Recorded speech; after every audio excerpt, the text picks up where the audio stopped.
evening. Invited, actually, review meeting and agenda meeting minutes, May 5th and 7th. Brett and Maureen?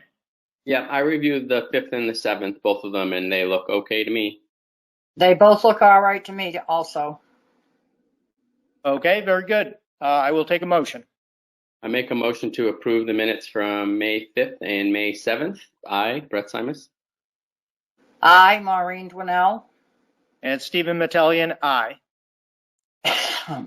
Thank you. On to discussion items. 3.1 on the agenda is accept various donations. In light of the COVID-19 pandemic, we have a list of people that have made donations, really on behalf of the Bloomer Girls in the town of Upton.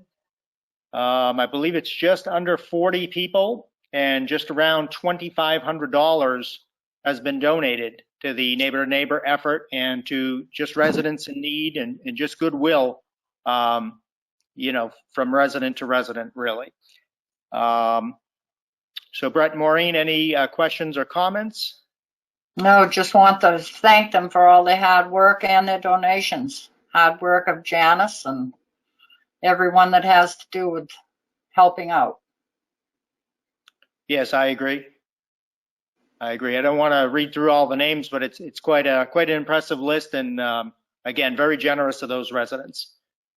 And it's a testament to the town, I think, that you have more people making donations and trying to help out, and we're very fortunate that we have more people donating and giving and helping than we have that are expressing a need for that help. So it's just a great reflection on the community and the health of the community, and we should make sure to encourage people to reach out because the help is out there. So for anybody that might be in need, and even if you don't think you're in need, but you know somebody that may be in need, or you wonder whether the situation you're in is something that warrants help or not, err on the side of asking for help because the help is there, and there's lots of folks and resources around to offer that help.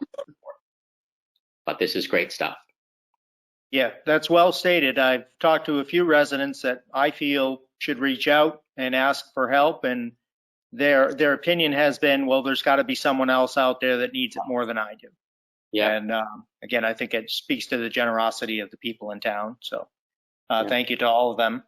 Having said that, I will take a motion from the board to accept all of these donations. I would move that we accept the donations presented to the Board of Selectmen on this list. I second that. Brett Simus, aye. Maureen Dwinell, aye. And Stephen Metellian, aye. Can make that unanimous action. Are we going to go back to Bill? Yes, let me just close out this page. Okay. Skipped over you, Bill. No problem. Bill Taylor, you're here this evening to speak on the Upton Open Space and Recreation Plan. Go right ahead. What do you have for us? All right. So what I'm about to talk about is the 5th edition of the Open Space and Recreation Plan. Plans were done in 1985, 96, 2000, and 2011. So a lot of history in terms of the open space plan. One of the real important reasons that we do an open space and recreation plan is that it's a requirement for eligibility for the grants offered by the Division of Conservation Services. And in fact, the grant we recently received was contingent upon our completing this particular open space and recreation plan. So that plan was essentially approved in its draft state as part of the application, where they gave us a little bit of feedback. We've incorporated that into the current draft of the open space and recreation plan. And now we're going out to the various town committees that have an interest in the open space and recreation plan. We met with the planning board a couple of weeks ago. We are holding a public comment session a week from Thursday as part of our open space committee meeting. So if you're interested in hearing more about the plan, please attend that. The plan itself, I think the key to it is a 7-year action plan, which is the outcome of all of the different kinds of research that goes into it. The plan considers the build-out analysis that was done by Central Mass Regional Planning Council several years ago, the master plan, the most recent, which is 2005. In 2007, we did an open space study with Dotson. The recreation master plan is a key part of this. The recreation part of this plan is informed to a great degree by the master plan they just completed. A housing production plan done in 2012 also contributes to this, and then also the town center vision study contributes to the plan in terms of identifying goals and objectives and such.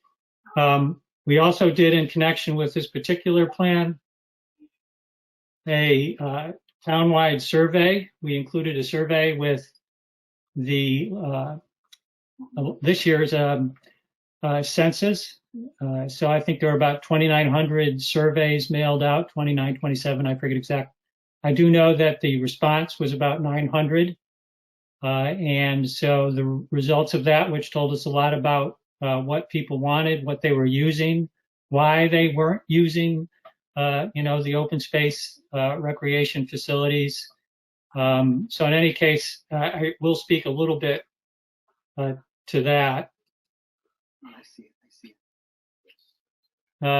So just by way of interest, the most visited open space parcels are Upton State Forest, mostly the main section off of Westboro Road, Southboro Road, but some of the other sections, Pratt Pond, which I think is really another way of saying Kiwanis Beach in the context of the survey. Lakeview Cemetery and Maplewood Cemetery were high on the list of most visited places, and Heritage Park, Peppercorn Hill, and Stephens Farm. So the open space areas we do have are getting a lot of use. And I will say that they're getting much more use over the last 2 months or so.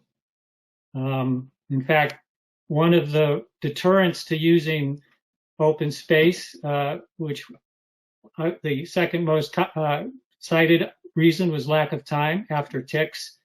But I'm afraid, the lockdown appears to have given people more time to go out and take advantage of the town's open spaces. Certainly seen more people at Upton State Forest. I've seen more people at the town-wide or the town-owned conservation areas as well. The most visited recreation area by far is the Kiwanis Beach, and then also the VFW athletic fields. And then from a water perspective, rivers and ponds, streams and ponds, Pratt Pond by far the most visited. The types of activities that people take advantage of are walking, dog walking, swimming, nature, wildlife observation, fishing, playground activities, and watching organized sporting events. I did talk a little bit about the deterrents, in addition to ticks, lack of time, poor water quality, lack of trail maps, and another, which I hope when we can get a little bit together more often, is people don't like to hike alone.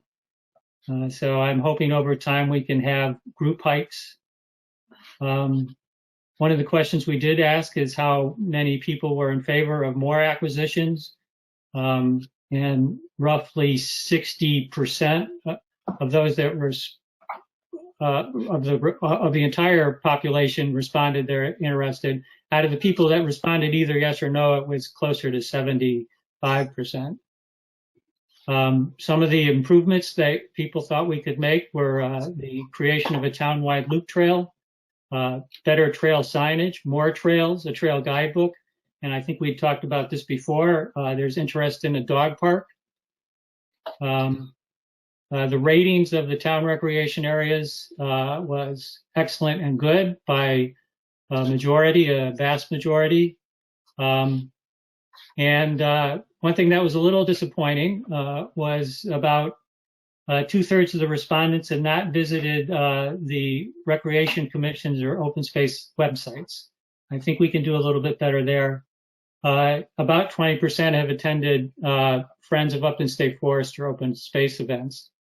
And among the things that the reason they wanted us to wanted open spaces to protect wildlife habitat, preserve forests, maintain rural character, for passive recreation, trails, and to protect water resources.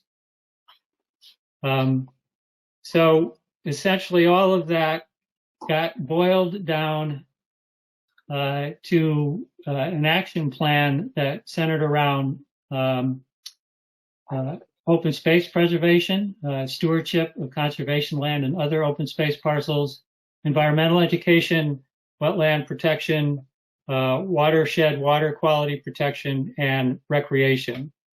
So if there is any one section of the plan that I was going to point you to, it would be section 9, which is our 7-year action plan. So it identifies a set of actions, the people responsible for it, and then also when we hope to get those sorts of things done. But they're all related to the things that I just outlined. One thing that we are seeking is a letter of support from the Board of Selectmen. The last board did give us a letter of support, which said something to the effect that the comprehensive plan is consistent with the master plan and the recreation master plan with respect to provision of open space and provision of recreational opportunities for our citizens. We encourage the Conservation Commission, Open Space Committee, Land Stewardship Committee, and Recreation Commission to work towards its implementation. So that it's that sort of kind of letter of support that we're looking for. And of course, any feedback that you may have about the plan. And I'd be happy to try to answer any questions now. Bill, just quickly, if you could talk a little bit about acreage, the state forest. I know last time you were before the board, there was a piece of the state forest that most of us really didn't know existed in Upton, which is kind of behind Chestnut Street and Mendon Street, kind of in that neck of the woods. But if you could just talk about overall, I thought it was Upton State Forest around 2,400 acres, and then I don't know what the total acreage is of other parcels we have in town. Yeah, I think, well, you know what, let me quickly go to the table. And, yeah, so Upton State Forest is about 2,300 acres. Conservation areas and open space, 940 acres.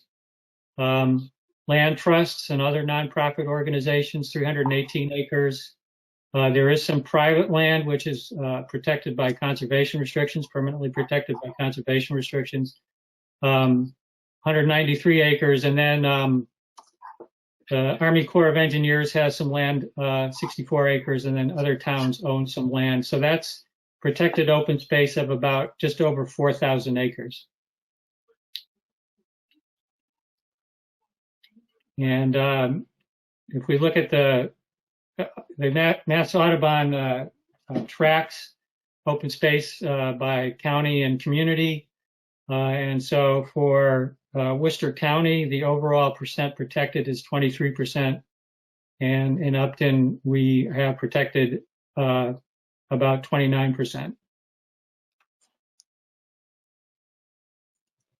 Okay. Brett, Maureen, do you have any questions for Bill? Yeah. No, I'm all set. Okay. Brett, did you have a question? Do you have something? Yeah, so that average of, was it 26, Bill, is for all of Worcester County sort of in aggregate, and then we're at 29, so just a little bit above the average.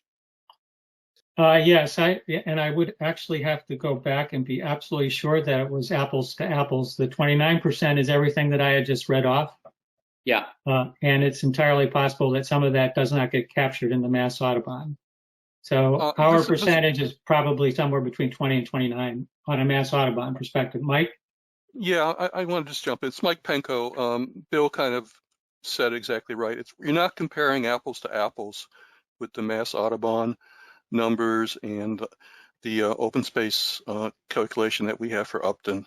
I think Mass Audubon Mass Audubon relies on the Mass GIS data set, and that data set misses a significant amount of open space in Upton, and I imagine it does in other towns too. If you look at on page 39, Mass Audubon just updated their losing ground report. They update that report about every 5 years or so. It was just updated. And in terms of using their database, in terms of protected land, it's 21% for Upton, like Bill said. And state rank, we're 187 out of, I don't know, 320 or something like that towns in the state. So right in the middle, kind of. Yep. That's what I was looking for, sort of relative to other places. So we're in the middle, because I think there's a perception that, I mean, clearly we have a lot of open space and conservation land and state forests and undeveloped protected land, which is absolutely phenomenal. And I think sometimes it gets overstated by people, or at least not recognized that, you know, we're not out of the ballpark in terms of what the average is or what the normal amount of open space is. We're very fortunate to have what we have, you know, but it sounds like there's anywhere from 60 to 75% of the people that are at least interested in considering additional growth and additional protection in town, which I think is, you know, worth noting. Yep, I agree. Yeah, and I think one of the interesting things about Upton is we still have, compared to some of the surrounding communities, most of them, a lot of undeveloped public or private property. So it certainly gives the appearance of having a lot of open space, though not all of it is permanently protected. Yeah. And Mike or Bill, maybe you can answer this. Again, we're talking about those percentages, kind of where we fall with regard to the average. What would be, give us an example of, say, a town that would have a higher average. What might that town be and what would it look like? You know, without doing a bit of research, I'm not comfortable answering that. I mean, I know, for example, some of the towns that where the reservoirs are, they have substantially higher permanently protected land, but that's because it's protecting the water for Boston. So, and I think those are outliers. And unfortunately, those are the only ones that come to mind when I think of a community that has a lot of protected land. But that data is readily available, and I'd be happy to look into it and get back to you. Yeah, just curiosity factor, like Wachusett, would that be an example? Wachusett Reservoir, something along those lines, or Quabbin Reservoir? Yeah, those communities that have the reservoirs, they have a substantial amount of protected land. I mean, I think some of them are well over 50. Okay. Because they protected all that land to keep the water clean. I see. Okay. Any further questions, Brett or Maureen? No, thanks. Okay. Do we need any more time to read over the report, or are we comfortable making a motion and endorsing it? A letter of support, I should say. I would love to send a letter of support. I think this is a tremendous amount of great work. It's great to have it refreshed. It's great to have the leadership of people like Bill and Mike to get this work done. So it's phenomenal, and obviously everybody's grateful for all the time you guys spend helping out in these projects. So thanks. I would also support the letter. Okay. I will take a motion. Make a motion to write a letter from the Board of Selectmen supporting the 2020 updated Upton, Massachusetts open space plan. Second, Maureen Dwinell. Stephen Metellian, aye. We'll make that unanimous action. Thank you. Very Thank good. you. Thank you, Bill. Thank you, Mike. Thank you.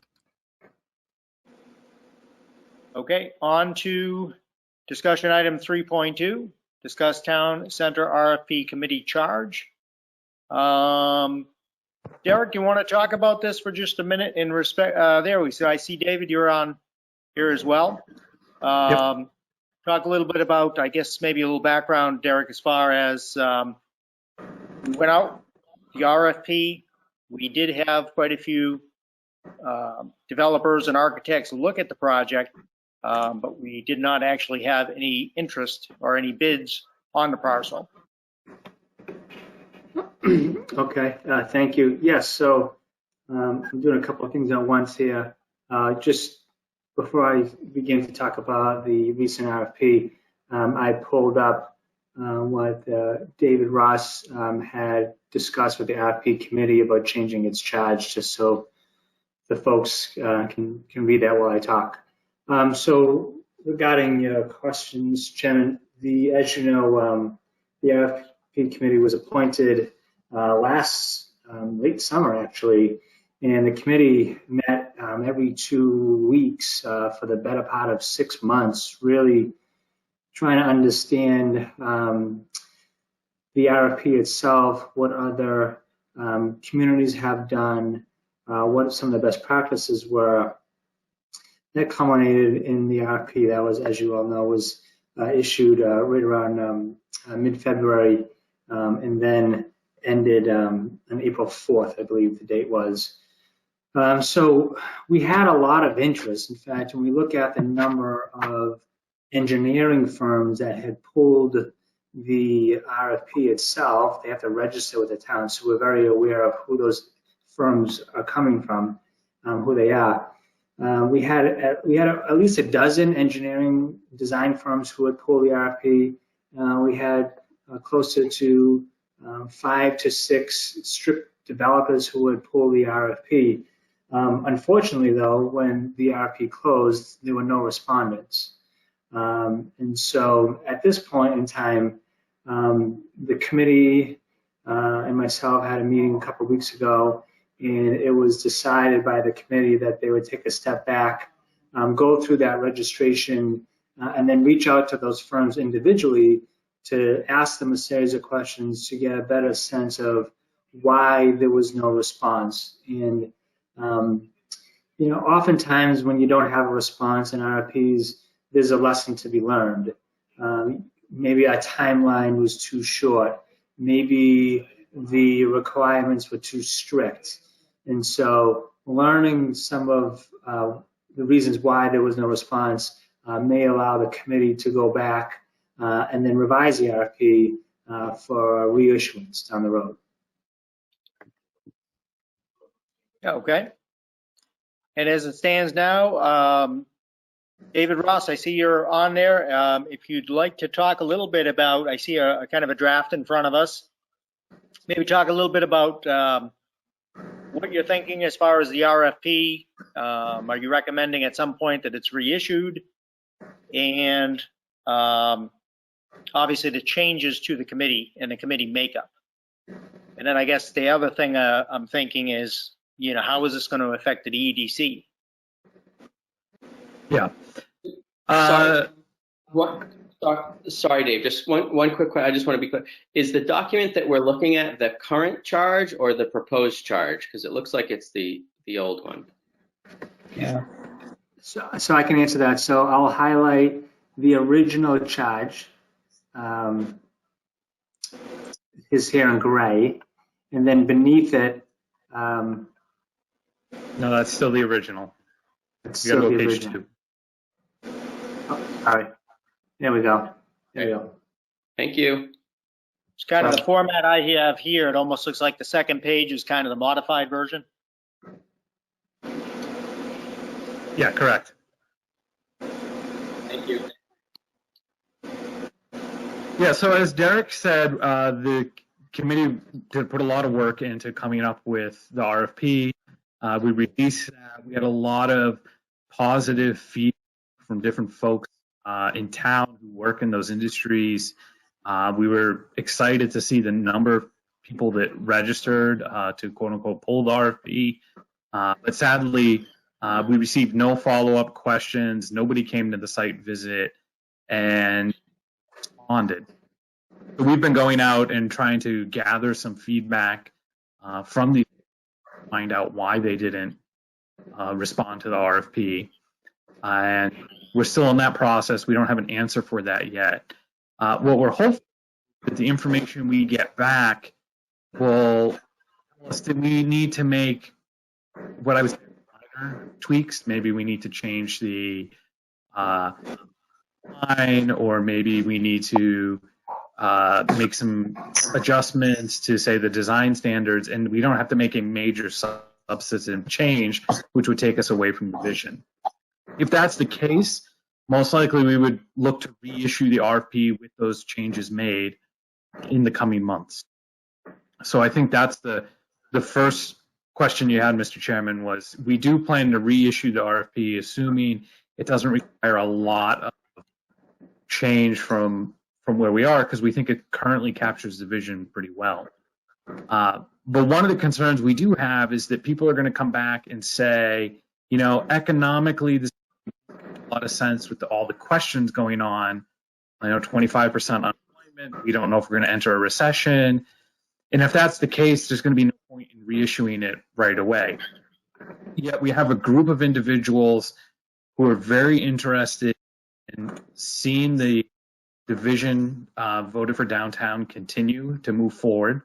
And it's not on developing those 4 parcels of land. So we as a committee feel that if our charge was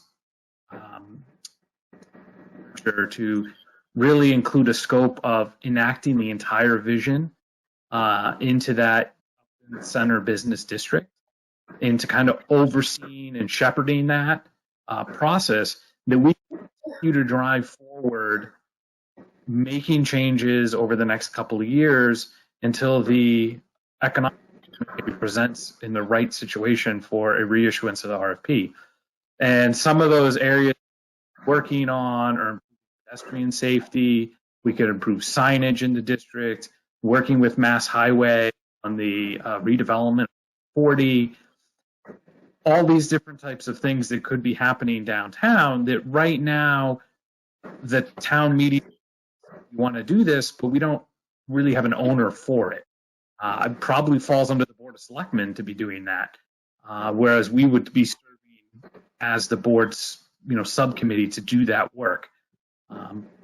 But the Board of Selectmen initiated this charge and put it out there, so all we can do is make a recommendation that the board kind of give over the shepherding of the vision to this committee. Obviously, we understand we can't make any decisions on expending money, acquiring land, divesting land, anything like that, but we can do the grunt work, we can do the dirty work, and kind of get this stuff moving forward. I also think what it would do is potentially free up the EDC from being focused on involvement in downtown. We can work on other areas of the town. Now, I'm speaking from the RP committee standpoint. I do sit on the EDC. We have not discussed this at the EDC side, so this is not the opinion of the EDC, but thinking more from how do we deploy our resources instead of have 2 committees focused on one project. We have one committee focused here and another committee that's able to do other work and get more bang for buck. So that's kind of the history of where we got to and why this proposal is currently in front of you. Just to call out, we expect the proposed charge is really that one sentence that's quite large and encompassing, so as that we don't have to come back every year and tweak it here or there. We listed a number of things underneath that could relate to the charge, but we felt just having a more generic charge that is to carry out the vision, which is a 100+ page document, was more than enough there, instead of really boxing us into something and having an opportunity arise that maybe we couldn't work on because it wasn't part of our vision. But again, just a suggestion. We look to the board to tweak, modify, accept as they see fit. My first gut reaction is always kind of try to keep government and committees kind of as simple and as streamlined as we can. And the only problem with giving, additional resources, let's say, or additional direction to the RFP committee is I feel like we're going to be taking away too much from the EDC. And where the EDC kind of just got rolling, the committee's only been in existence for maybe 2.5 years, maybe. That's my only concern is I wouldn't want to lose the talent that we have on this committee, but I wouldn't want to take the authority away from the EDC. Like it'd be one thing, I think, if we had a lot of commercial development going on in town, a lot of businesses moving in. I could absolutely understand trying to, take some of that workload and putting it onto this committee. But I'm just not sure where that will leave the EDC. No, I think that's a valid point.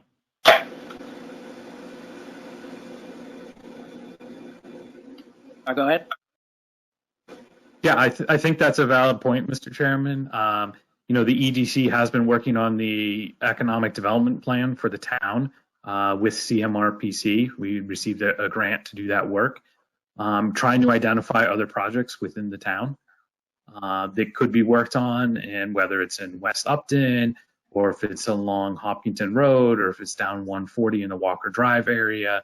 I do think there's other opportunities there. We're trying to also run the small business fair for the first time last year.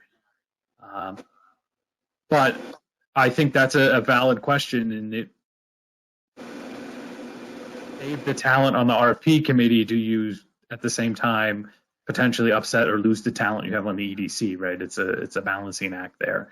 But what I think what we worry about on the RFP committee is if the information comes back from folks that the economy doesn't support doing the redevelopment downtown, this committee's just kind of float in the wind for the next year or two until that time comes around. So how can we use that talent that's fully engaged and continue to have them engaged and continue to move the vision forward downtown? I almost wonder, would there be, as it stands now, everybody that's on the EDC is still participating and happy to be there, and everybody that's on the RFP committee. So we have basically 2 full committees other than yourself that sits on both committees. Yeah, I don't know how everybody stands, but we took an informal poll on the RFP committee a couple weeks ago, and everybody was interested in re-upping for another year because we're on a 1-year term that expires in the next, 90 days, 45 days, whatever it is. So that committee wants to continue. I'm assuming EDC is similar, that most members want to continue. I was just wondering if there would be a way to join the committees. Obviously, you couldn't have a committee with 13 people on it, but I'm just wondering if there would be any way to take all the, all that energy and focus it, on that project. But again, that may not be reasonable. That may not be, something that's attainable. Maureen or Brett, do you have any questions for David? Well, the downtown project already has been, they've done the vision for the town and it's come to the RFP process, which means it's coming to an end. And I think that we need to continue on this RFP process and contact the developers that we're interested in and find out why they didn't bid on it. I know a lot of it has to do with the economics right now and the corona. And I still think there are other issues that are involved in that RFP that we should kind of vet out. Anything in particular? Well, it could be restrictions or all kinds of things that they're not willing to do, but we don't know that because nobody put a bid in. And we are starting to get in touch. We each have so many developers to get in touch with to see what the problems were. Okay. Brett, do you have any questions or comments? Yeah, I mean, so I think it's, it'll be an interesting conversation to find out, what the developers that pulled this proposal or this request, what they think. It feels to me, so I totally agree with everything you said, Steve, and Maureen, I agree with everything you said. So we're totally on the same page there. And it feels to me like, given those two things, that for me, it's more a question of timing and sort of sequencing when we reevaluate the work that's being done by the EDC, and what would be this, town center revitalization committee. Because originally we formed the EDC with the primary focus or intent or spirit of working on the downtown redevelopment, right? That was in part the main driving force of why we created the EDC.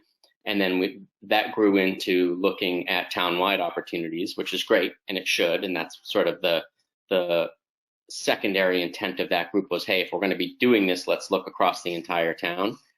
The RFP committee grew out of the downtown focus as sort of a tactical, hey, we need to get an RFP, so let's put people on this because it's a big enough project in isolation. And so before we go and spin up another dedicated committee, it probably makes sense, to your point, Maureen, to sort of wrap up the existing RFP process, which means getting the feedback, identifying what the learnings are. That'll help us assess sort of where we are, what the lay of the land is. Is it possible? Is it not possible?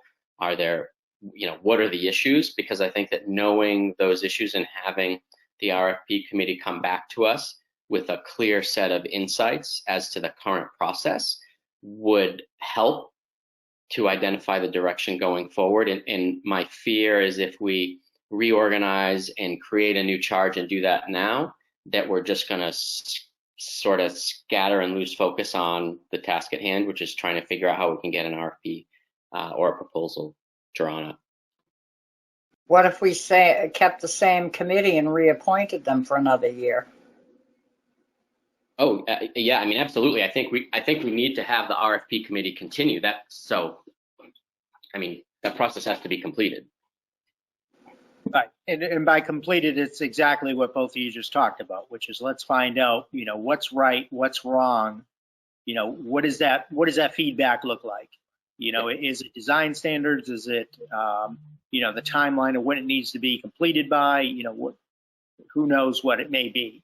But I think that's part of it. And I would think that I don't remember the exact time that we put the committee together and appointed the members to that committee, but I'm thinking that would be probably sometime this summer, so there should still be a little bit of time left. Derek or Sandra, I don't know if you may have that information, when that appointment began. But yeah, absolutely. As you said, Brett, we could just reappoint all the members.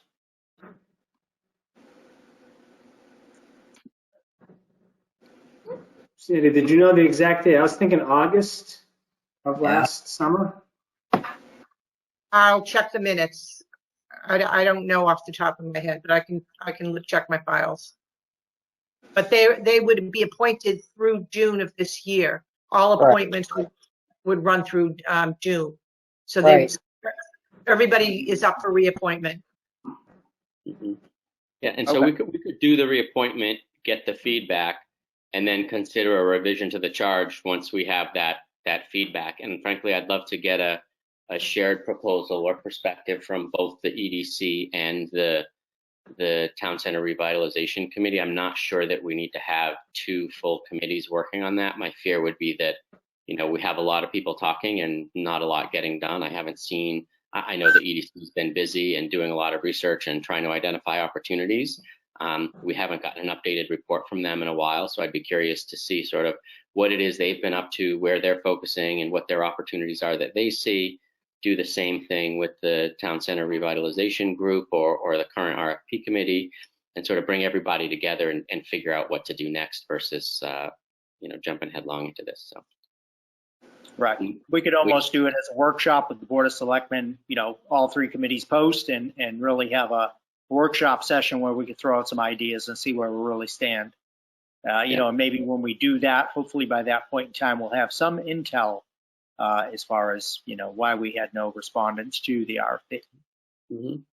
It could also be just, in terms of brainstorming, right? Like I love the idea of sort of a workshop or working group. And, we had talked about having call it a macro level planning session with multiple boards and committees and getting everybody together to sort of look at the portfolio of, work and opportunities and investing that the town does in terms of how we're organized.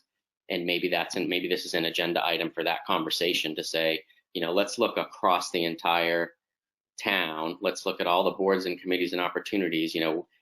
We can look at the old master plan. We've got an updated open space plan. So we had to have a lot of these updated plans. We've been doing a lot of research. Maybe we look across, all of the functions of government and all these committees and boards and, come up with a recommendation that covers a lot of areas of opportunity in sort of a structured fashion across everything we do. Yeah, I think the opportunity word rings a bell. I think that's something that we want to look at that in respect to the economic development. Really look at what other parcels. We know we're looking downtown. We know we rezoned, probably about maybe a quarter to a third of a mile of 140. Having done that, has that, did it bear any fruit? And if that didn't, what else do we need to look at?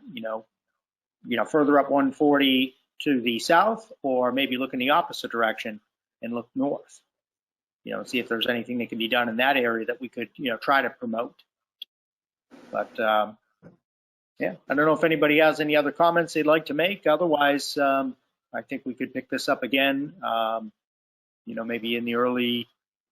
Well, appointments are in June. I don't know what timetable would be on. Yeah, Dave, what are you thinking in terms of sort of gathering that feedback? How much time do you think it will take to get the feedback and sort of talk to some of the people that pulled the request? I don't know exactly. We started last week. I reached out to the 6 people that I have, and I was only able to talk to 1 so far. Yeah. It's a challenge to get people either to pick up the phone or, I have their office number and they're not in the office anymore. They're working from home. So I assume probably in the next 2 weeks, we'll have an idea of whether or not we're able to talk to people. So maybe in early June, because I'm cognizant of the fact that we kind of have everybody for the next, 6 weeks. And then we're either re-upping people or maybe people are walking away. And the only other thing I would say is the vision for downtown, although that was driven by the Economic Development Committee, I think a lot of people will tell you it was not an economic vision for downtown. Vision of what we want our downtown to become as a whole. And part of like pedestrian safety and open space and housing units and, it benefits the economy, but should it really be the EDC who's tasked with growing economic development, who should be in charge with redeveloping our historic downtown for all the facets that were identified? So I do think that that's part of the reason to think about having a separate committee who's not solely focused on economic development, but who are also focused on how do we bring conservation in, how do we bring housing in, how do we bring historic in, and pulling all those pieces together to enhance the downtown, revitalize it as a whole. Yeah, if I may, Steve, I totally agree. The downtown revitalization for me personally, and I'm not speaking for the board, is less about economic development, frankly, and more around building a sense of community, the community aesthetic. It's the center of the town. It's the heart of the town. So I don't necessarily want the most profitable thing there. I want something that can make money enough that somebody will invest in doing the work to get things done down there. But economic focus isn't the driving force. So I agree with that with that sentiment. And I think it's just a question of, as we look at Economic Development Committee and the downtown, is there one committee? Is there two committees? Do we change the charge? How do we think about that? But I agree that it's not just an economic consideration downtown, and that to the point. And again, we're just sort of jumping the gun a little bit on the town center revitalization charge. One thing I didn't see in the revised charge that I would love to see there, if we get to that point, is something about considering preservation. There's a lot in there about the things you mentioned, but I didn't see any mention of preservation, which I think was fairly well talked about and supported by the workshop and the folks that put together that vision. I think the other component, somebody hit on the word, popped up, but if you think about it, for a town like Upton, with all of the resources that we have, all of the open space that we have very little historically significant buildings. And right now, the town owns 3, which is Town Hall, well, 3 that I can easily identify. Town Hall, the Racine Building, and the Old Holy Angels Church. So although I say it's under the guise of the EDC and that's what we're looking to do, I don't think any of us, probably don't think we're going to get a massive influx of commercial development downtown.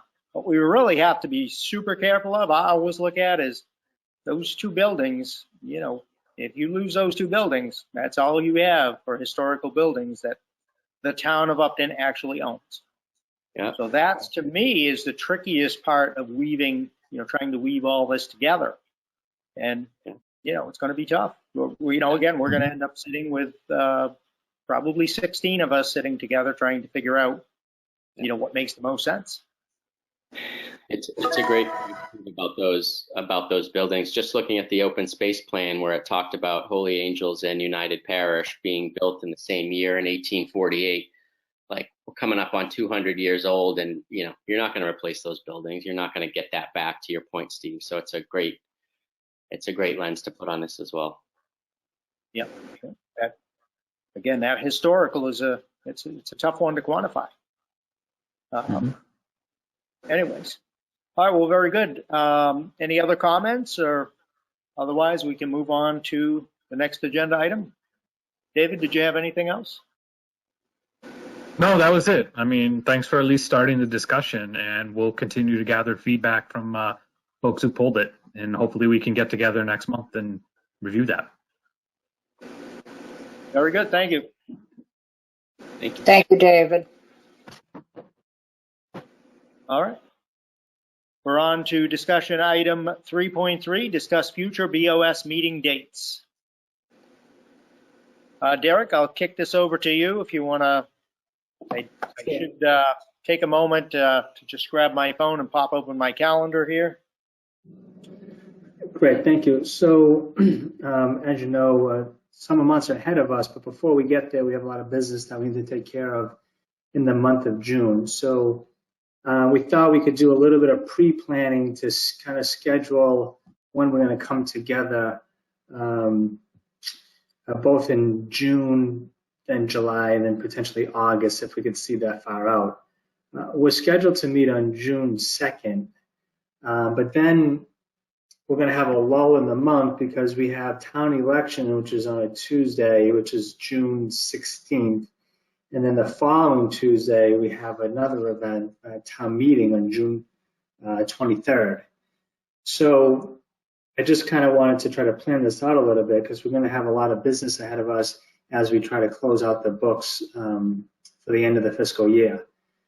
So if I could, I'd like to propose we come together the week after town meeting on June 30th, because we're going to have a 3-week spell without having done any routine business. And then we need to have all the year-end transfers complete by July 15th. So it would be great to have another meeting on July 14th to wrap up any last-minute business. So those are, and then potentially, maybe we can hold off for August for now, but if you want, usually July and August, we only meet once because, folks usually go away. Again, this is going to be a different summer, so I'm not sure how many vacations folks are going to be taking this year versus other summers. But if we if we want, we may want to consider scheduling for July and August as well. So as you have proposed right now, you're looking at the 2nd, the 30th, and also the 14th of July. That's right. 30th, 14th, and obviously election on the 16th, town meeting on the 23rd. That's right. So if anything came up between the elections and town meeting, we are a posted meeting at town meeting, correct? That we could That's right. conduct business. Yep, exactly. I was going to say the same thing. Good. And then I suppose, to that end, we also have quite a bit of time between the 2nd and the 23rd, or the 2nd and the 16th for that matter. So if we needed to meet at an off time, we could do that. Yep. One quick question. This is a little bit of an aside. I as it stands right now, I don't see, any issues with me as far as these dates. I guess my question is, right now we seem to be getting along pretty well with the GoToMeeting.com format. I guess just as a look ahead topic, judging again that we have town meeting coming up, when do we think we can actually go back to our typical Board of Selectmen meetings held in Town Hall? Yeah, that's a great question. So town meeting is coming up right now. So I was going to talk about this in my report, but when we look at the governor's phasing, the next phase is slated to begin next Monday. And based upon the governor's phasing program, he is suggesting it's going to take at least 3 weeks to get into an additional phase. So right now, as it stands, and I was on a conference call with the Mass Municipal Association, the gatherings of 10 or more are still prohibited in today's phasing. And I believe it's still going to be prohibited in the next phasing as well. We're able to get through town meeting, even though that requirement exists, is because when the governor passed that order back on March 15th, I believe it was, they provided an exemption for legislative bodies, for municipal legislative bodies. So that exemption allows legislative bodies to get together and not have to adhere to the 10-person or more rule.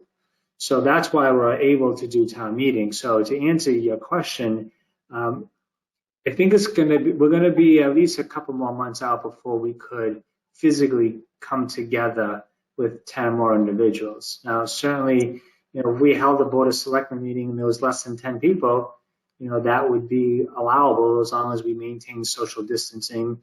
And I would say probably would have to wear cloth face coverings as well, if we were going to be in Little Town Hall. So I would expect that we're going to be in this virtual format for at least the foreseeable future. Okay. I was just curious.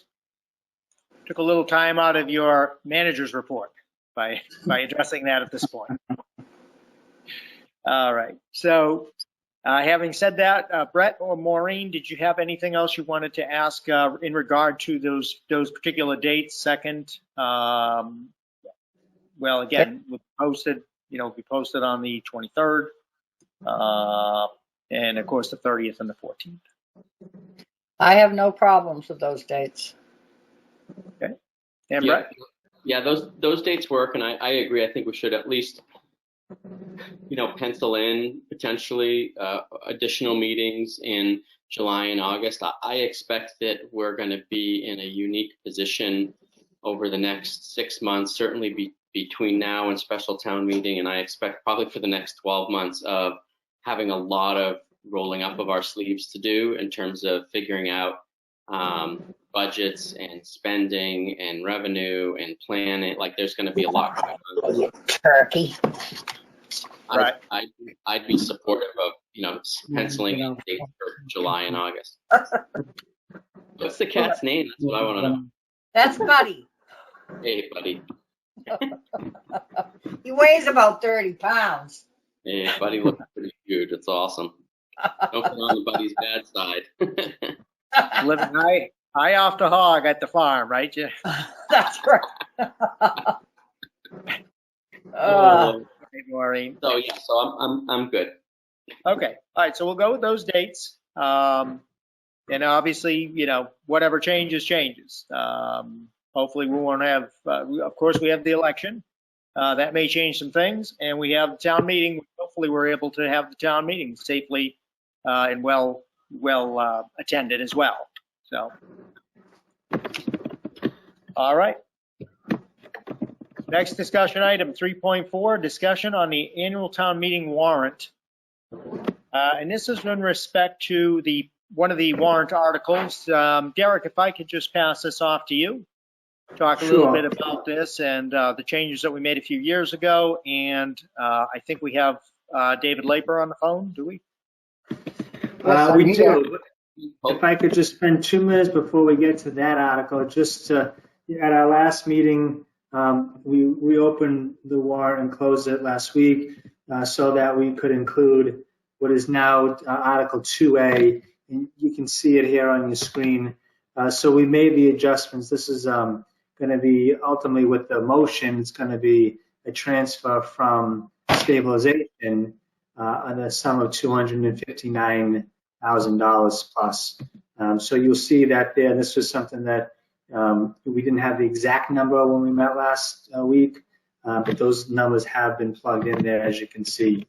And the reason why I'm going through this is because my hope is on June 2nd, we can execute the warrant in preparation for a town meeting on June 23rd. So you'll see that, and there's a couple items, I just got to get there. Article 10 was our annual snow and ice article, and this is, I had assured you that I just wanted to wait a little bit longer back in early April, make sure we got through any last minute storms, and we've been able, I think we only had one storm since that conversation in early April, and last check we have approximately $6,000 remaining in our snow and ice budget, so we're able to withdraw that Article 10 for town meeting. As you all know, this was slated at $200,000 as a placeholder. Great. And then I'm just going to move something aside real quick. So I just want to talk to you about this one real quick. That's the air conditioner. This is the Board of Assessors article. So the board, we don't have any Board of Assessors on tonight, but the Board of Assessors have worked with KP, and the statutes that we discussed here, the town has already accepted and are already able to effectuate those. So the Board of Assessors have recommended that we also withdraw Article 21, given the fact that they already have the authority to implement those additional provisions within the statute. So I would ask for a vote here if you agree to withdraw Article 21. Bill Taylor is here, so I don't know if there's anything else you'd want to add. No, I agree with the recommendation. And having said that, I felt as though the warrant was very long. There were a lot of questions on there. So the more we can simplify, the more articles we can, put off till a future date. I think that's better. So I am in agreement to withdraw the article. Now, are we withdrawing the snow and ice article also? Yes, Okay, so we'd have to vote on two of them. that's right. Okay. You're That right. was Article 10, Derek? 10 and 21, is that right? That's right. Make a motion that we remove Article 10 and Article 21 from the 2020 annual town meeting warrant. Brett Simus, aye. Second, Maureen Dwinell, aye. And Stephen Metellian, aye. Sandra, you can make that unanimous action? Okay, go ahead, Derek. Okay, and so the last item I wanted to mention was the moderator and I, we had a conversation today about Article 34. Article 34 was an article that was brought forward last year out of some conversations. The Board of Selectmen chose to withdraw it last year, given a lot of what has transpired over the last couple of months with virtual participation in municipal business. This Article 34 really gets at, I would say, a very old bylaw that requires certain ways to post the town meeting warrant. So last year I had worked with Ron Goldberg. As you remember, Ron Goldberg is our general counsel from KP Law. She is an expert in town meetings and town election, and I had asked her to take a look at our bylaw and then go ahead and draft a revision to it that's more 21st century. And she did that, and you can see it here. She suggests that the warrant be posted at the town clerk's bulletin board within town hall, on the town's official website, which again is really, I think, the way most people view the warrant these days.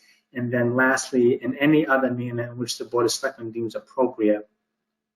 So you can see here that there was a couple areas that was stricken. So on the first, you see here that it says in 2 or more conspicuous public places in town hall, in the town of Upton, be posted. So historically, at least since I've been here, we've been posting those 2 places in the library and behind a locked case at the post office. And then you can see in then section 5, it says, it basically reiterates the same. And then lastly, you see this last paragraph here talks about the town clerk publishing it in the local newspaper, which again, we don't typically do that. And we're not able to post it on the exterior of the town hall building. So this bylaw is antiquated in a lot of different ways that I just previously pointed out. The moderator would prefer that that we keep in the term 2 or more conspicuous public places in the town of Upton.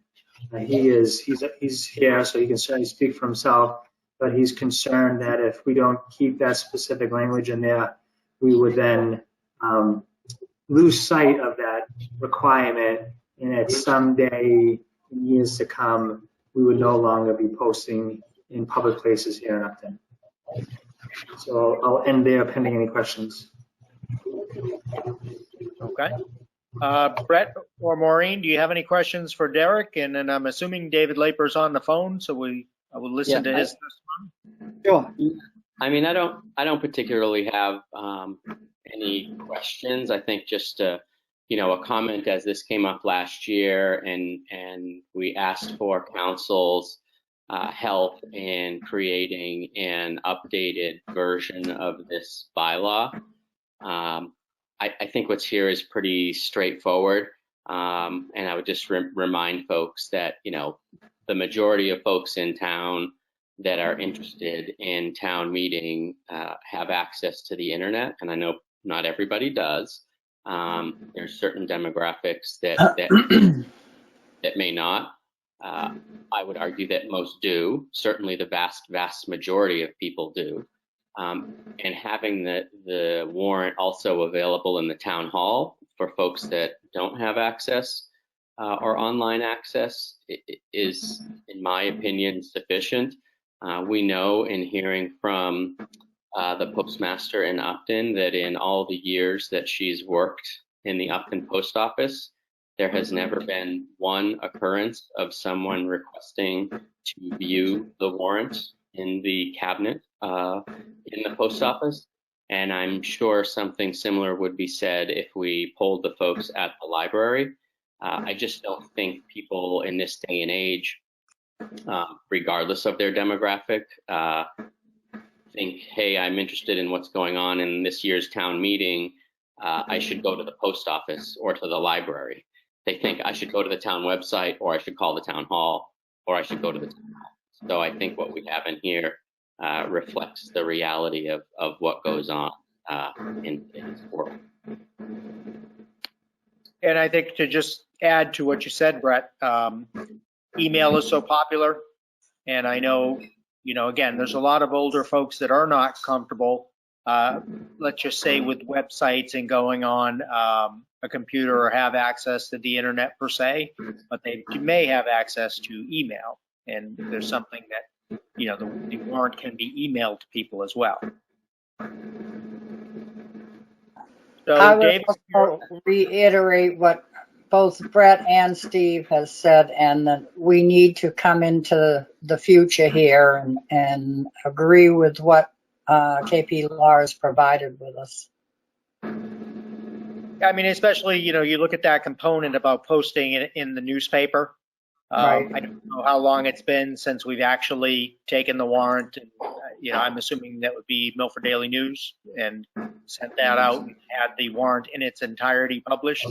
I'm sure it's been maybe 15, 20 years. I guess I'm just guessing. But in any event, I think there's certainly we need to. Is Kelly on? Can't tell. No, Kelly is working a special election in Plymouth right now. Oh. Well, maybe you could answer, Derek. Now, the town meeting warrant is available how early before town meeting to the public? So that's a great question. So we have as you know, we have a lot of time to prepare for the warrant for the May town meeting, the annual town meeting. So I'll speak for the time that I have been here. I've always tried to have it posted 3 to 4 weeks in advance, so people have plenty of warning. Now, the bylaw requires that we have to post within 7 days of town meeting. And Paul Flaherty is here, and he can probably speak to some of the days where they waited up until the 7th day in order to post those. But we've tried to do our best to try to give advance warning for the annual town meeting. That being said, this is why your question is great. The special town meeting in November, we are under a lot of pressures as far as the timeline. So last year we opened the warrant in the early part of August, and then we try to keep it open for about 6 weeks. So then think about the timeline. We open the warrant on August 1st, we close it on September 15th. Town meeting is usually around November 4th, November 5th. So that gives from September 15th to October 15th, 4 weeks for the Board of Selectmen, the Finance Committee, and the Capital Budget Committee to do all of their reviews of the articles, because we need to have the special town meeting warrant posted 14 days in advance.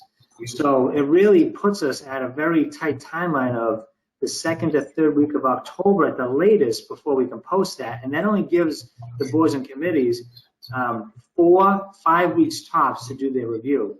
So we're under a time crunch in the fall, and we have a 2-week posting requirement versus a 1-week posting requirement for the annual town meeting. So, this is why to me, this article makes so much more sense, because it doesn't force us to have to be under that really tight timeline as far as running out the door and trying to post it at the post office, for example, on the day it was executed. And two meetings ago, I think it was the November 2018 special town meeting, we had to hold a special meeting because of that tight timeline in October at 3 p.m. so we could execute it, sign it, and then have Sandy run out the door as our constable to post it at the post office before they closed at 4:30. But I mean, I hear that, and that's good sort of context to have. I would argue that that's probably the least of the reasons. Just the reason, right? Like I wouldn't make a change to a bylaw because the board needs to have a meeting or what have you, right? Like we could meet on a Monday, we could have it done the week before. There's lots of ways for us to avoid that time crunch in the 11th hour. And we should take ownership of that. And if we needed to do something different, I think we could absolutely do it differently. Scheduling's not an issue. So that said, for all the other reasons, in addition, partly to the one you mentioned, but that wouldn't be my rationale. I understand what you're saying, but for all the other reasons we talked about, I absolutely support leaving this in, recognizing that there may be some other benefits in terms of timing. That's great, but that's not my primary motivation from my perspective anyway. And I believe when this was discussed in the past, it's always been our understanding that it's the time we still plan on posting it at the post office. It's just a matter of we don't have to do it within that particular point in time, that particular day, within so many minutes of it being executed or so many days of it being executed. I think that's what we're trying to avoid. Is that right, Derek? Yeah, that would be right. Yeah, I mean, we without the laws, we still do a lot of the things because we think it's just good practice, right? So, a lot of times you can go down to the Coffee Bean and we bring a draft copy down there and post it on the corkboard, because we know there's a lot of people there and there's people that are, usually having coffee down there that are interested in seeing it. It probably gets the warrant, the draft warrant we post on the Coffee Bean probably gets more activity than one that we post at the post office, right? So we do whatever we can to try to make sure that the people who care about going to town meeting have access to the warrant. Okay. Is our moderator online? Is he? Yes, I am. Can you guys hear me? Yes, I don't go know ahead. if you guys can hear me or not. Okay, so let me just state, I do believe in technology. The fact that I'm able to talk with all of you tonight and see all your faces means that I understand about technology. So just in case anybody thought I didn't, that's not the issue, at least not with me. Let me start off by saying that having it posted on the website, as far as I'm concerned, that's long overdue. We should have passed a bylaw to do that years ago. So I have no problem with that. I guess my concern is removing the requirement of having it just posted in 2 other locations in town. To follow with what Brett is saying, I don't see this as a time crunch per se. It doesn't have to be at the post office. It doesn't have to be at the library.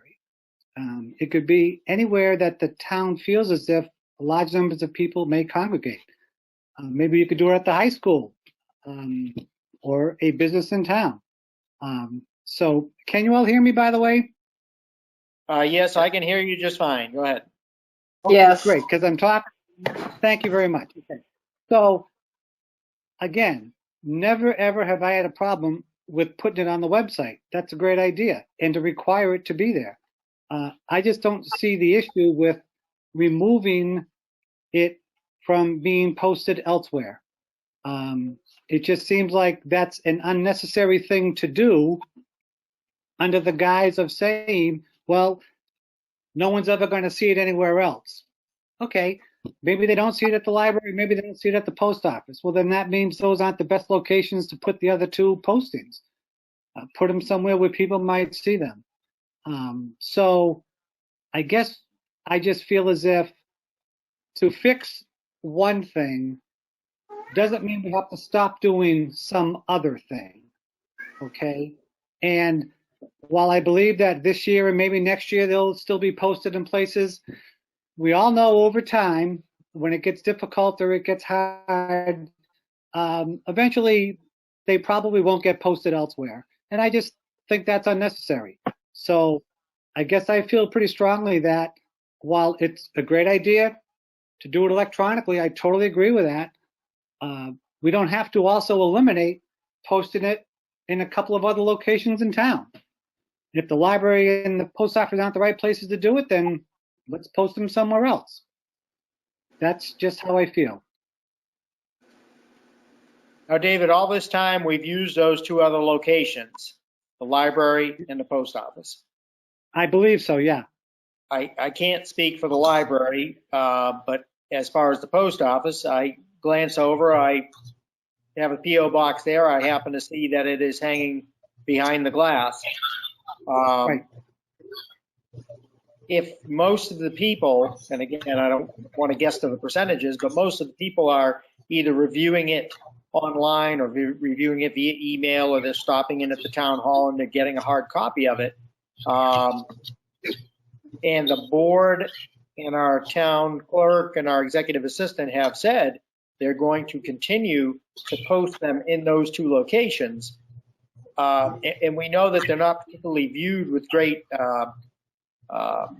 numbers at those two locations. You know, why do you feel so strongly that eliminating that particular requirement is so detrimental? I guess my feeling isn't what's going to happen now. It's what's going to happen in the future. As people get busy, as new people come on board, people are going to say 5 to 10 years from now, hey, why we posted it up we're here and here when we don't have to? I don't know. I can't predict what the future is going to be, but I guess all I'm trying to say is that while we should require it on the website, I don't see the reason to say that we shouldn't also require that it get posted in a couple of other locations. I'm not saying it has to be the library and the post office either, but pick a couple of locations where we know people congregate. It could be the senior center. I don't know. Maybe the high school. Maybe if you post it at the high school and you announce to the seniors that there's a warrant and they might not know what it means, maybe a teacher might take them down, like a civics teacher might walk with the kids down there and say, hey, this is the warrant for the town meeting. Do you know what this is about? And certainly Kelly and I talk to the seniors when we have a chance to, but I guess it doesn't seem like it should be that much of an extra burden to say, let's require that we also post it in a couple of other locations. So I guess I don't understand the motivation to say that we shouldn't post it elsewhere. I'm not saying that you're saying it won't happen, but what I'm saying is why change the law to say that you don't have to? Because let's face it, as time goes on, I think that'll just end up getting lost in the shuffle. And I guess that's my concern is down the road. So Derek, is there any way to leave the provision in there but not have it be such a mad dash to meet that criteria of posting something within a certain, you know, again, within a day, within so many hours of when it's executed by the Board of Selectmen?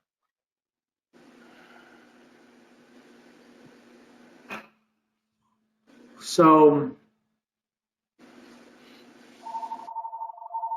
I think the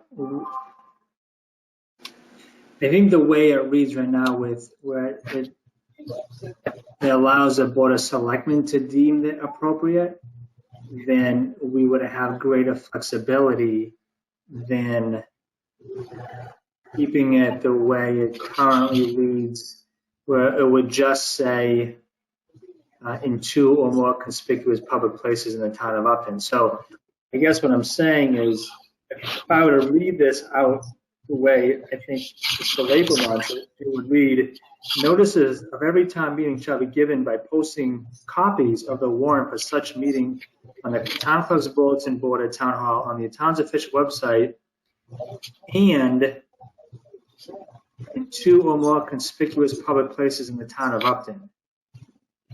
I think once we do that, it takes away the flexibility of the Board of Selectmen, and so it becomes a must and not a shall. It becomes a shall, not a may.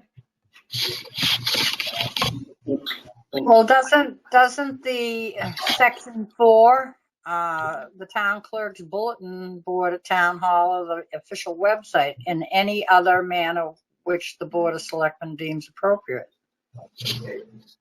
Yeah, I mean, I think we're partly splitting hairs here. I mean, putting, you know, the selectmen, we can post the warrant anywhere. I don't necessarily think that having some romanticized vision of what the future might hold in people looking for, hunting around town looking for paper, I just don't ever see that materializing, frankly. I think the more time goes on, the more people are going to be online, and it's just going to become very second nature to find resources electronically, and frankly, just the labor involved with having to, get these up quickly or get these up in particular places. I think, it's up to the selectmen in the town to hold people accountable to make sure that they have the information they need.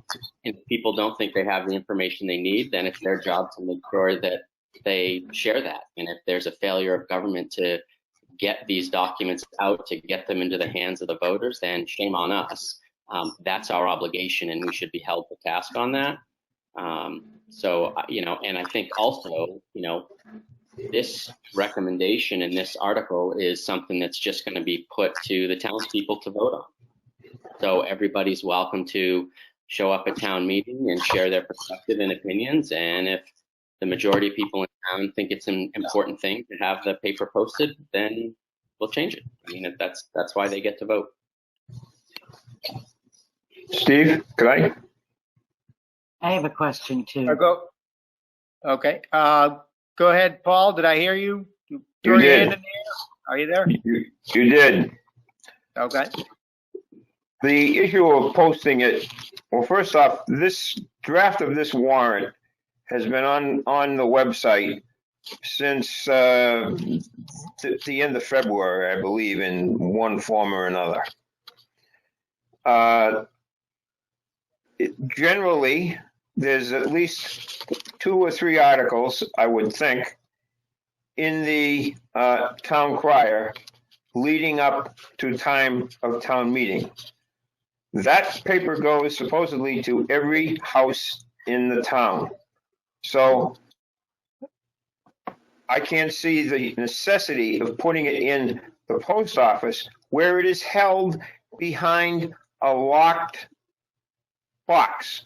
So all you can see, I believe, is the first page. So that proves nothing. It accomplishes nothing because you have to find somebody to open that box so you can read it. And I just heard here a few minutes ago that somebody talked to the postmaster, and in the time she's been there, she's never had anybody else open the box. All right. We've been doing town meeting for a long time, and we've had selectmen's meetings for a long time, but all of a sudden we've come full circle here, and nobody bats an eyelash about having these meetings like we are right now. All right. Times have changed. Okay. And you're talking about Derek has, well, people go to the coffee bean and they hand the coffee bean. Well, geez, that hasn't happened in about 8 or 10 weeks, and I don't think it's going to be happening for another 4 or 5 anyway. So I just see putting it online, going into the town hall. That seems to me to be adequate notice to anybody who wants to find out what's on the warrant. To the chair. Yes. Lynn Haggerty, are you there? Yes, Lynn Haggerty to the chair. I just want clarification that doesn't the law state if the website is down for 6 hours that that meetings have to be posted in another format? I don't understand how this is a burden. It's kind of a safety net. If the website were to go down, right, you need to be able to post information in an alternative fashion. So I would think it would bear true with the warrant as well. Does that make sense?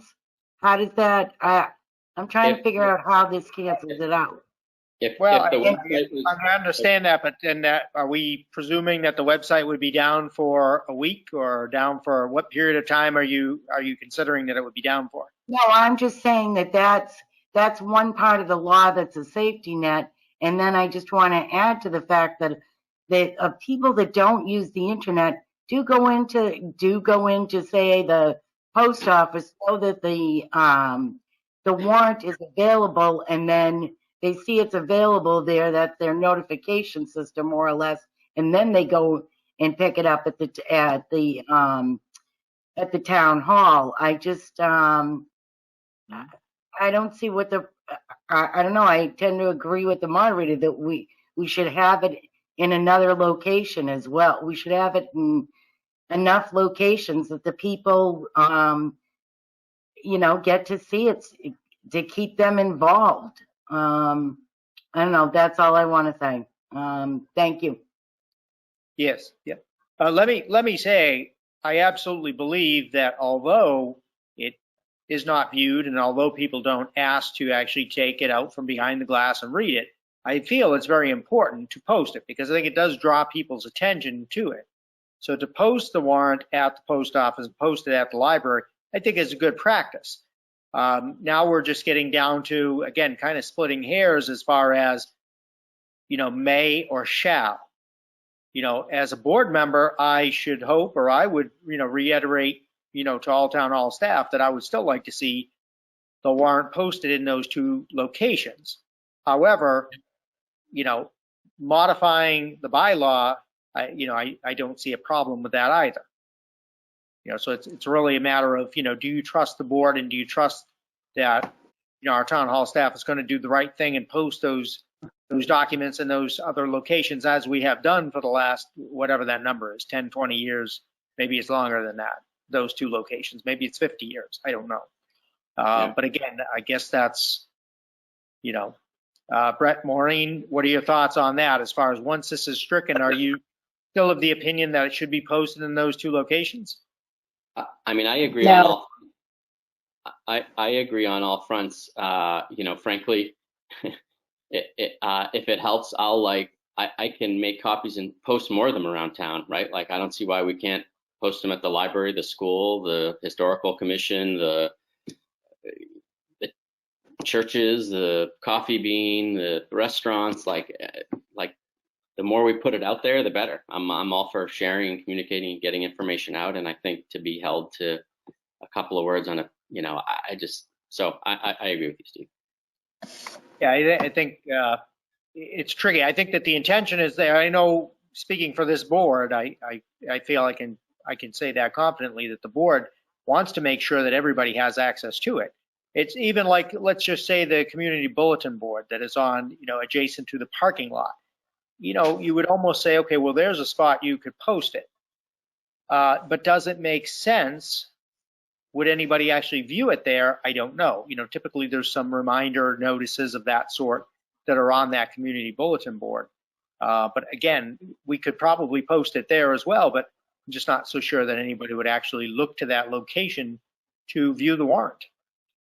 So I don't,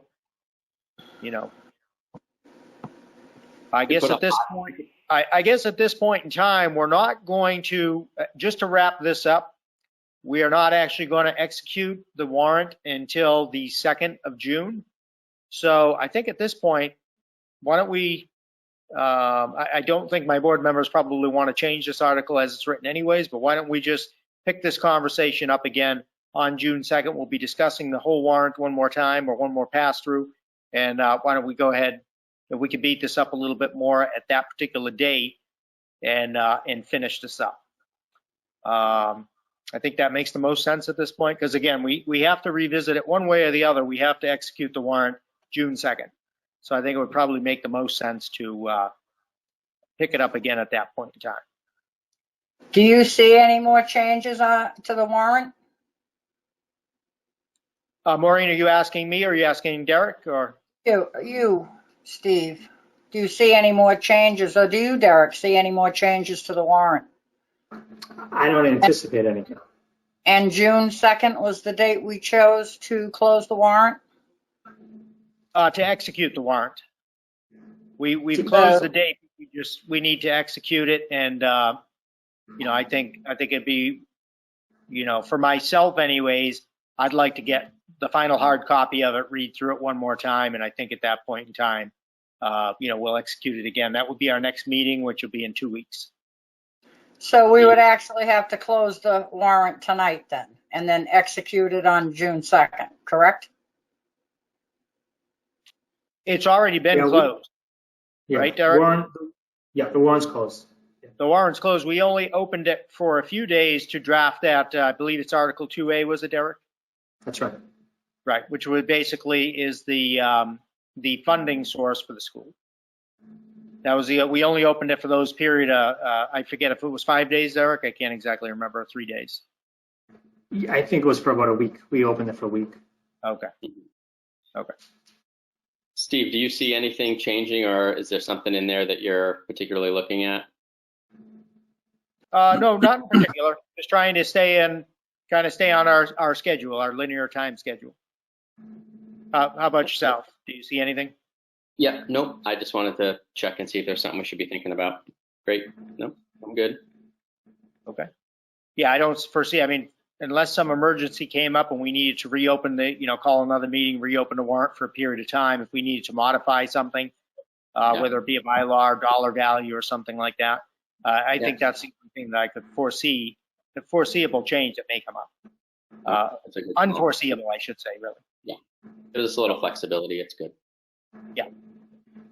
All right, so we all good with that? Hopefully, I know David, Lynn, I don't know if you're still on, but again, we can pick this up again at that point in time.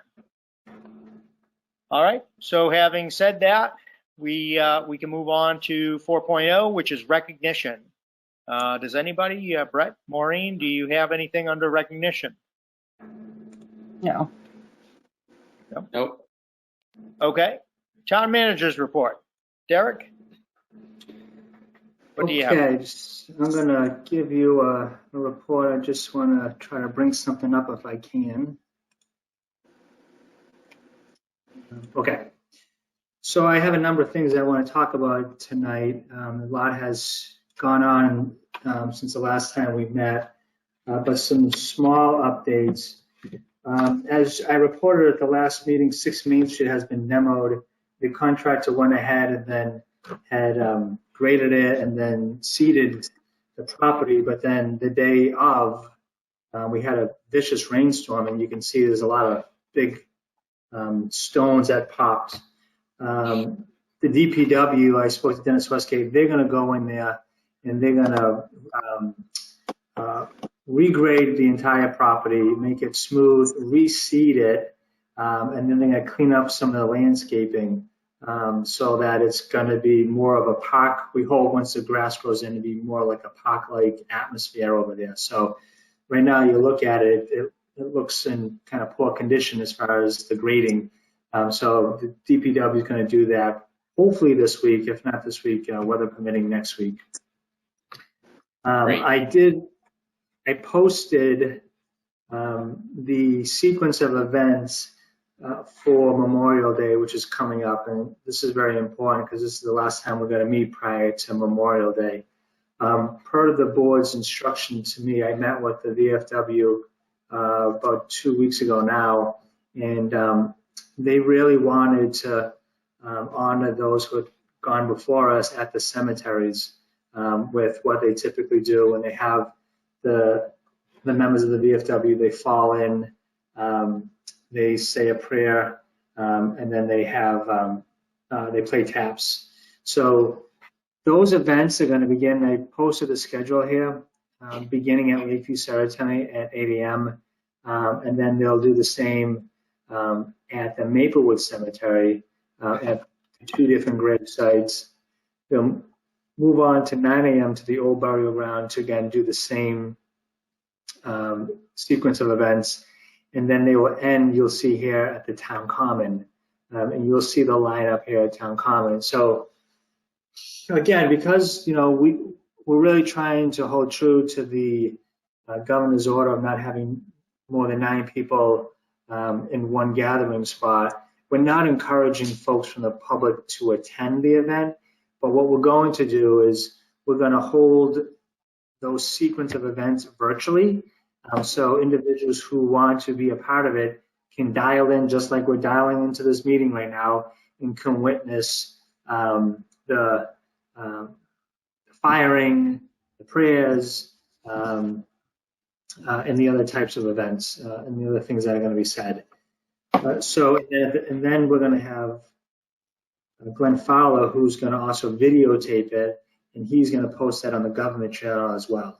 So we're trying to cover as many basis as we can so people can certainly participate during this day. Now, if folks do attend, the ones that are going to be in attendance, the one of the VFW, and myself included, there is an expectation that those individuals wear the cloth face coverings, because there's going to be times that we're not going to be able to socially distance ourselves, so we want to make sure that we're still protecting ourselves with those face coverings. So that is the Memorial Day event organized by the VFW. Before I move on, I'm happy to answer any questions regarding Memorial Day. Eric, the only question I had is I thought when we talked, we were going to kind of record reading the names. You know how they plan on doing that? So I asked the question. They said that they are not going to read the names. They said that they had made a decision a year ago that they weren't going to read the names. They did say they were going to read the names of those individuals who had died in combat. So there'll be a small listing of individuals that will be read. But in the past, as you know, the readings were for any Upton resident who had served at some point in their life in the military. And the VFW has decided that they're no longer going to do that. Okay. So moving on, just give me 1 second here. So the CARES Act, you may have heard a lot about the CARES Act. There was a conference call this past week about the CARES Act. The towns weren't able to apply independently to the federal government for the CARES Act, so the state applied on behalf of all communities except for the city of Boston. They announced this past week each town's allocation for the CARES Act. So for the town of Upton, the town is allowed to apply up to $700,000 for CARES Act funding. Now, I wish we could claim all $700,000, but you can only claim for the allowable uses in which are described within the legislation of when the CARES Act passed down in DC. So the first round of CARES Act dollars are due on June 5th. On June 2nd, the board is going to receive a letter to approve a certain amount of monies. And we're working with all the departments to get a better sense of how much we have spent and what were the expenses that we incurred during the initial response going back to March 15th. And so once we total that up, then we're going to go ahead and try to apply and get as much as we can for CARES Act money. But something as simple as paying for the subscriptions to this GoToMeeting application would be an allowable use of CARES Act dollars. Signage, we hung signage at our parks after we had closed them. That's an allowable use of CARES Act dollars. We are purchasing plexiglass windows. I'm trying to research to determine whether or not that would be considered an allowable use of CARES Act dollars. So long and short of it, we're going to try to claim as much federal funding as possible to reimburse ourselves for expenses that we've already incurred. Moving on from the CARES Act, I know Bill Taylor is here from the Board of Assessors, but this is a really good story to tell as far as something that was brought to us by Selectman Dwinell, I think within her first month of being a board member last summer, of the town adopting supplemental billing. And to all of us, that was very new. But the Board of Assessors, they took that on and spent the better part of the last 10 months working on that.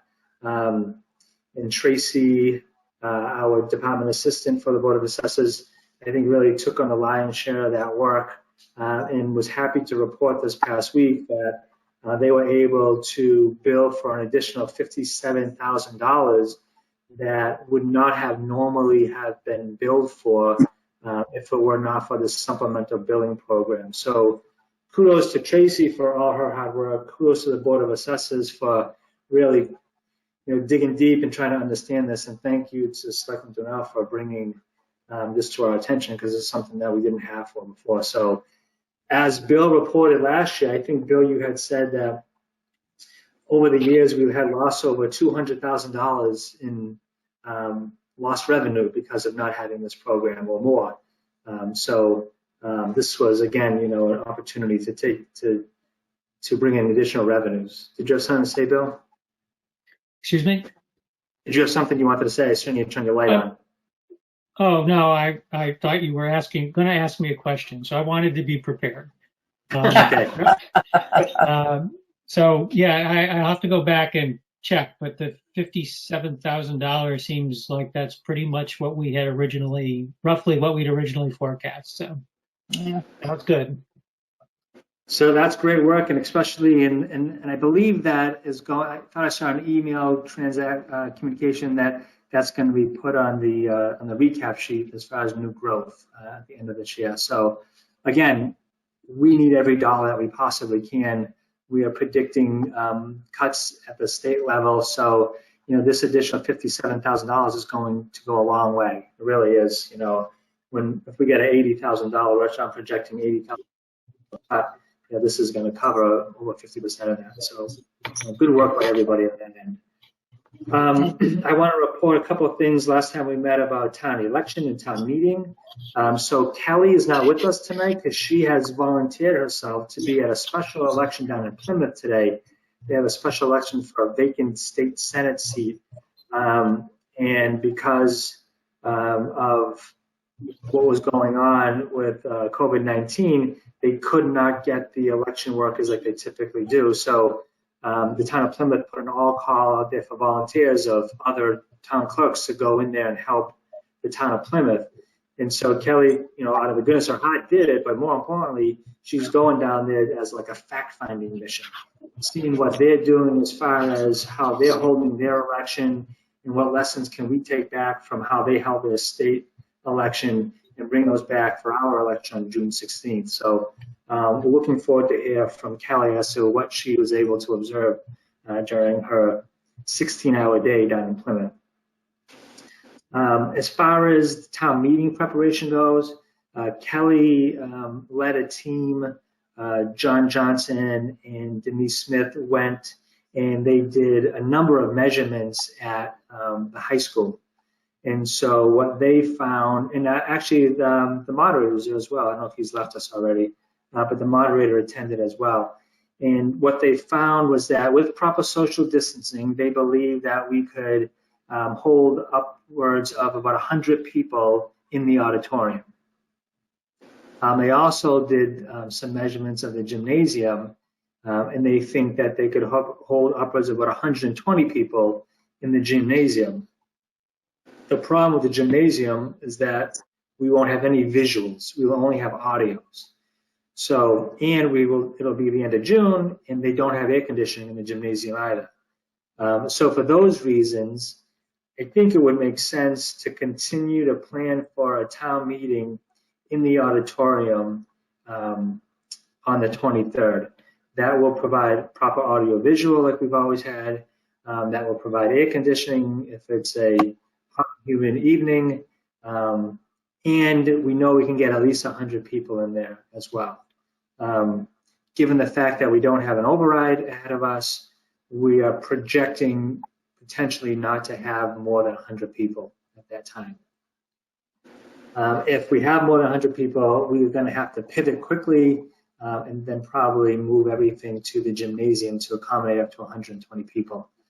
The other piece with town meeting, because everyone is going to be dispersed, we believe that's going to cause a problem with calling the vote, because this is typically a voice vote.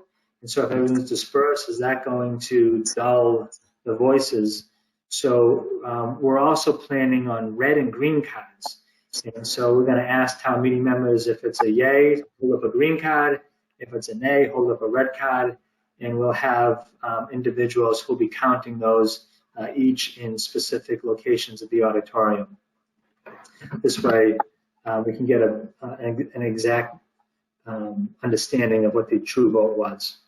So that's how we plan on moving forward with town meeting. And then I want to just remind folks that the building committee is meeting tomorrow night. They have already engaged the OPM. They're going to have the second meeting with the OPM tomorrow. We have already ordered a survey of the property over at the playground parking lot. So the surveyor will begin probably early next week. And saving a little bit of money because David Pickard, our conservation agent, is going to be doing all the wetlands flagging over there, which was required because that property is so close to the brook. So we'll save a couple $1,000 by him doing that. And then last, I just wanted to report where are we with reopening. So you all probably saw the governor started some industries opening yesterday. They're moving to general business next week and parks next week as well, as far as using the courts and other activity areas. So we have been actively engaged in preparing for a reopening. At this time, I would say that it's premature for town hall to reopen. Like I said earlier, we have ordered the plexiglass windows to protect our staff. We have ordered standalone hand sanitizers to ensure that everyone that's entering the building is properly sanitizing. And then we'll also include markers so that folks, if they have to stand in line, have proper 6-foot distancing while they stand in line. But most importantly, with our reopening plan, I have encouraged all of the departments to really think inward about how we can do more business online, how we can still provide the same level of customer service, but with, say, a drop-off curb service. So, if somebody wants a birth certificate for their child, they can easily order that online, pay for it online, and if they don't want it to be mailed, they can come to town hall, and we're happy to bring it out to the curb and hand it to them. So we're looking at all ways to mitigate public interface unless it's absolutely necessary. So my goal is to try to minimize public interface or foot traffic by at least 90% for the foreseeable future until we can get a vaccine. I've seen what this virus has done to populations above the age of 60, and it's not good. So I really want to protect our staff as much as we can and for as long as possible. So that being said, what I'm contemplating right now is we expect the early part of June to have the plexiglass delivered.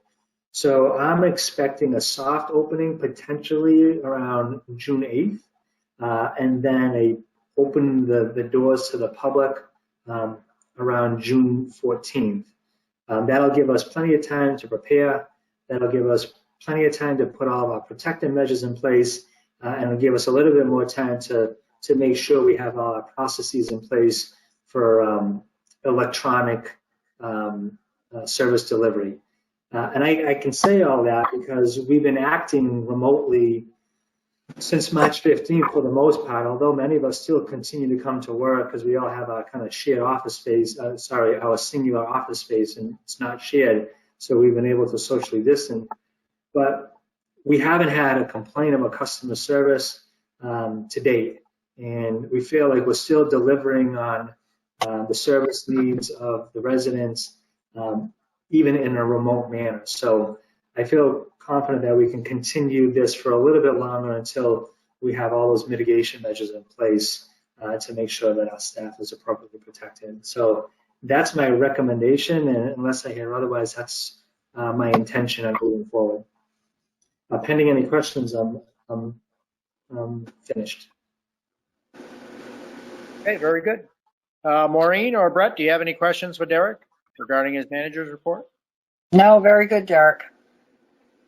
No, just thanks as always for all the work. It's a great update in difficult times, but obviously doing great work when we don't have any, for the most part, any impact to what people are experiencing in the service level. So that's a testament to all the great work you and everyone else in town hall are doing. So thanks. Thank you. Thank you. Right. All right. Very good. I guess one other quick question while I have board members online. Is everybody able to make it for the Memorial Day celebration? Ceremony, I should say. Yes. My kids don't want me out of the house. They told me I'm too old, Steve. Now, Maureen, can we hear what you had to say back about that? I will. No.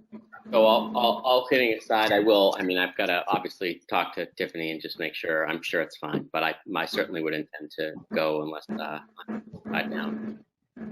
Okay. I just figured I would double check. Derek, you had kind of put an itinerary up there. There will be no parade, obviously, but we will convene at cemeteries per usual, and then after the cemeteries, town common. Yes. So we'll start at 08 at Lakeview Cemetery, and then we will end the last bit of the ceremony at 9:30 on the town common. I just want to bring to your attention here, there is a small speaking section from the Board of Selectmen as well. Which leads me to my next question. That's why I was asking. I thought I had seen that in there, and I wasn't sure what the protocol was going to be. I believe Brett gave the welcome speech last year. I gave the welcome speech 2 years ago. Maureen, just let me know in the next couple of days if you plan on attending. If you'd like to give the speech, that's fine. If you don't want to, that's fine too. I will just be prepared. Okay. All right. Very good. Good. And getting back to the manager's report, just quickly, Derek, with regard to Plymouth holding that election that they held, do they normally have volunteer election workers as we do in our town? Yes. They do. Okay. Yeah. So, and that's the issue. So, as you know, many of our volunteer election workers are in the high-risk category. So, as you know, CDC deems 65 and older as a high-risk population for contracting COVID-19. So, many of the workers have declined to work, even in Upton. So, Kelly and I have already talked about that, and we plan on all hands on deck, all town hall employees, however many she needs. We're all going to be helping Kelly get through the election day. Very good. Yeah, I was curious if that was a government decision as to not ask the people to work, or if the people themselves kind of took themselves out and didn't feel safe working those elections. It wasn't a government decision in the sense that it came down as an edict from the governor's office.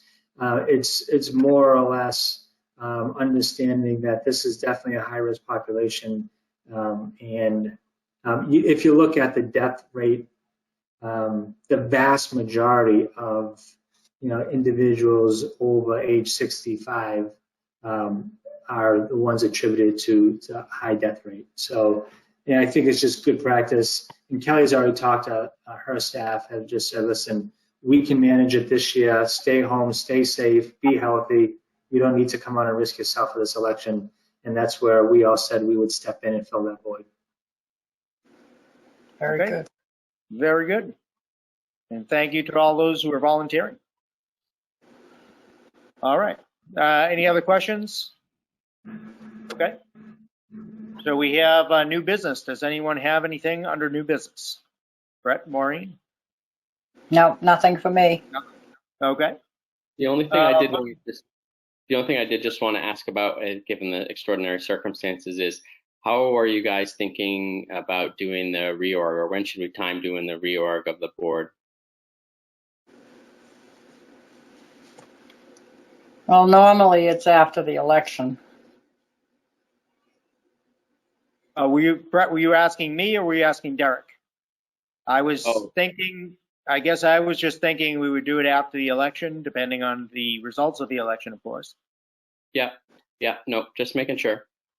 I agree, totally fine. I just wanted to see if people had other thoughts about it. Okay. And look ahead topics is next. They're the same ones that have been up the last few weeks, up to neighbor, town hall use policy, discuss fire EMS advisory, senior tax relief, discuss a letter of intent, discussion of balances, cemetery commissions, and so on. Public comment is next. Does anybody have anything under public comment? No public? Oh, Lynn? Steve, to the chair, and then to Derek. I didn't hear the on the Memorial Day celebration. Didn't I see that it was going to be publicized on the TV channel 192, Derek? Right? Yeah. So Glenn Fowler's going to tape it, and then once he has a chance, he's going to upload his video recording to the government channel. Yes. Yeah, I just wanted to have that said on the recording, because I know a lot of people go back and watch the Board of Selectmen's meeting. So if they know that, Monday they can view that also, then they, get to be involved in the celebration as well. So yeah, no, absolutely. And you're absolutely right, Lynn. That's why we want Glenn to be there, so he can do his own recording specifically for the government channel. And it's a backup safety measure in case something goes wrong with our virtual recordings as well. Yeah, that happens. They get locked up. Thank you very much. That's what I wanted. Thank you. Okay, very good. Thanks. And that was channel 192, you said, and it would be uploaded after the ceremony, probably a day or two afterwards. Is that what we're thinking, Derek? Glenn said he can have it posted within a couple hours that afternoon, the ceremony. Excellent. I wonder if we should see if he can make a couple of CDs for us to put on display at the post office and library. You can work on that. Okay. A monitor or just a CD? Just a CD. You're gonna talk Maureen out of that speech. Too much pressure on her. Come on, Maureen. You better start right now. We want this thing publicized, Maureen. Come on. All right. Is there anything else under public comment? If not, I will accept a motion to adjourn. So moved. Maureen Dwinell. Brett Simus, aye. Stephen Metellian, aye. Maureen Dwinell, aye. Okay, meeting is adjourned. Looks like we are 9 o'clock on the button.